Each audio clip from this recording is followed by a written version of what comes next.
Bugün Bakı Ağır Cinayətlər Məhkəməsində hakim Səbuhi Hüseynovun sədrliyi ilə cinayətkar birlik təşkil edərək dəstənin digər üzvləri ilə birgə Bakı şəhərinin müxtəlif ərazilərində bir sıra ağır və xüsusilə ağır cinayət əməlləri törətməkdə təqsirləndirilən Xaliq Tağıyevə prokuror iş istəyib. Belə ki, dövlət ittihamçısı Tağıyevin 15 il azadlıqdan məhrum edilməsini istəyib. Zərərçəkənin nümayəndəsi Tağıyevin ən ağır cəzaya məhkum edilməsini istəyib. Reklamınızı Smart Bey ilə effektiv edin. Tağıyev çıxışında əməlindən peşman olduğunu deyib. Müşavirədən qayıdan məhkəmə heyəti Tağıyevin 15 il azadlıqdan məhrum edilməsi barədə hökm oxuyub.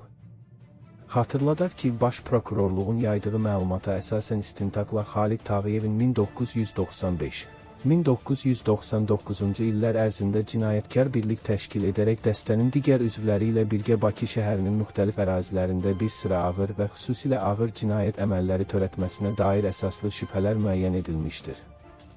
Belə ki, onun 1998-ci il sentyabrın 2-də Suraxanı rayonu Əmircan qəsəbəsində yerləşən fərdi yaşayış evinə basqın etməsinə ev sahibi Məmməd Hacıyevi, həmin ilin sentyabr ayının sonunda Sabunçu rayonu Bilgəh qəsəbəsində Arif Quliyevi, 1999-cu ilin sentyabr ayının 11-də isə Zahid Vəliyevi qəsdən öldürməsinə əsaslı şübhələr müəyyən edilib.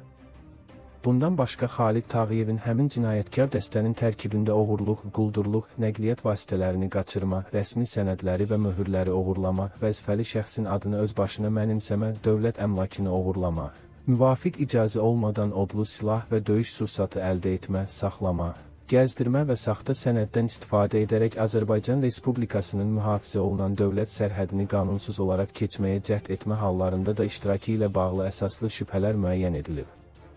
01.07.2000-ci il tarixdə Azərbaycan Respublikasının 01.09.2000-ci ilədək qüvvədə olan Cinayət Məcəlləsinin müxtəlif maddələri ilə təqsirləndirilən şəxs qismində cəlb etmə haqqında qərar qəbul edilərək barəsində beynəlxalq axtarış elan edilmiş Xaliq Tağıyev kari il fevralın 12-də hüquq mühafizə orqanları tərəfindən saxlanılaraq istintaqa təqdim edilib, növbəti gün ona rəsmi ittiham elan olunub və məhkəmənin qərarı ilə barəsində həbs qətimkan tədbiri seçilib.